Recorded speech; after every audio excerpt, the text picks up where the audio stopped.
Buenas noches, compañeros. Hoy vamos a hablarles sobre la Revolución Mexicana. Nuestro equipo está conformado por Johan Rodríguez, Alejandro Moreno, Hugo Rivera y su servidor, Eric Alonso. Y vamos a empezar con las causas por las cuales se originó, y son las siguientes tres.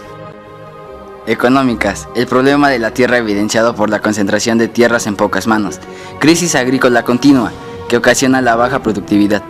Desarrollo de un régimen económico injusto. Las principales beneficiadas fueron las empresas extranjeras, las principales perjudicadas fueron las masas trabajadoras. Sociales. Ausencia de una ley laboral. Pobreza campesina. Marcadas diferencias sociales. Caso. Prolonga dictadura de Porfirio Díaz. La clase dominante era constituida por burguesías. Hay muchos documentos, pero los siguientes son los más importantes. Plan de San Luis de Madero. Convoca a la revolución a derrocar a los funcionarios porfiristas. Pactos de Ciudad Juárez. Se pacta el fin del régimen porfirista. El pacto de la Ciudadela. El abrigo de la embajada yanqui. Félix Díaz y Victoriano Huerta pactan la muerte de Madero, la presidencia interna de Huerta y luego la definitiva para Félix Díaz. Estos son algunos héroes. Álvaro Obregón fue un militar político mexicano que participó en la Revolución Mexicana y fue presidente. José Vasconcelos participó en el movimiento maderista como uno de los 4 secretarios del Centro Antireeleccionista de México. Fue designado codirector del periódico El Antireeleccionista por Félix Pallavicini. En la insurrección de 1910-1911 fue secretario y sustituto de Francisco Vázquez Gómez, agente confidencial de Madero, en Washington, y fundador del Partido Constitucionalista Progresista. Después del golpe de estado de Victoriano Huerta, Venustiano Carranza lo designó agente confidencial ante los gobiernos de Inglaterra y Francia para tratar de evitar que estos otorgaran ayuda financiera al dictador. Francisco Villa fue uno de los jefes de la Revolución Mexicana, cuya actuación militar fue decisiva para la derrota del régimen de Victoriano Huerta. Nació en San Juan del Río, Durango, el 5 de junio de 1878 y murió asesinado en una emboscada en Hidalgo del Parral, Chihuahua, el 20 de julio de 1923. Los hermanos Cerdán, los primeros mártires, encomendados por Madero en encabezar la revuelta en el estado de Puebla el día 20 de noviembre de 1910, los descubren 3 días antes y empieza la revolución.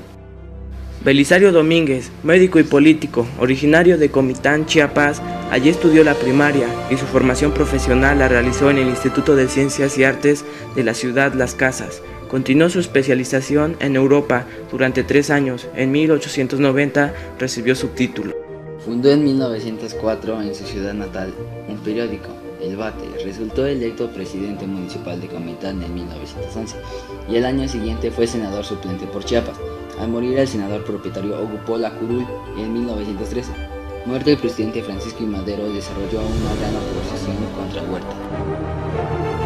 Francisco I. Madero, 1909, fundó el Partido Nacional Antireeleccionista para competir contra el presidente Porfirio Díaz, quien ocupaba el cargo de manera casi ininterrumpida desde 1876.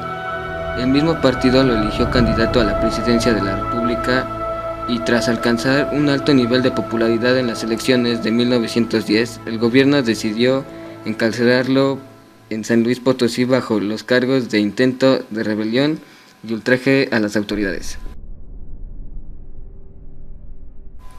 Logró escapar hacia Estados Unidos y desde San Antonio, Texas, promulgó el Plan de San Luis, un llamado a las armas que posteriormente provocó la renuncia del presidente Díaz en 1911 y una guerra civil con una duración alrededor de los 10 años, además de la muerte de alrededor de 1 millón de mexicanos.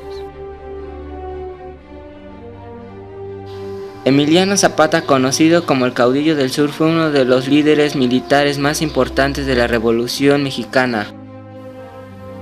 Emiliano Zapata Salazar nació en San Miguel, Anenecuilco, municipio de Ayala, en el estado de Morelos, el día 8 de agosto de 1879. Fue hijo de Gabriel Zapata y de Cleofás Salazar, y formó parte de una familia campesina. Venustiano Carranza fue un presidente de México de 1915 a 1920. Las soldaderas o adelitas aparecen cuando comienzan los enfrentamientos armados, cuando los hombres de su comunidad son tomados en leva y se unen a las fuerzas militares. Durante todas las guerras e invasiones, los soldados utilizaban su soldada, palabra de origen aragonés, para emplear a una mujer como sirvienta. La mujer iba al cuartel a cobrar su sueldo o soldada, de ahí el nombre de soldadera. José Victoriano Huerta fue un militar y presidente del Pacto Mexicano.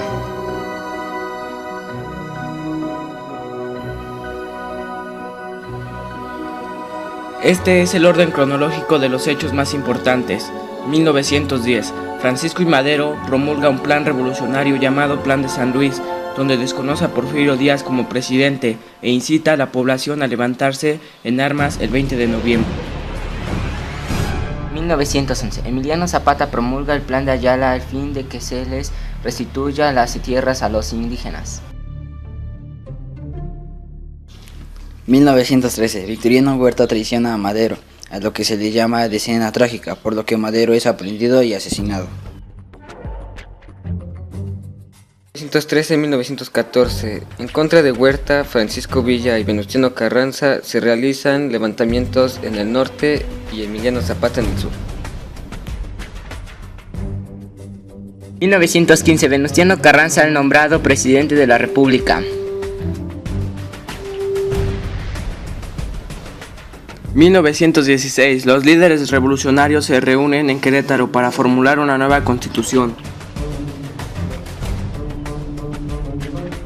5 de febrero de 1917 se proclama la nueva Constitución de 1917.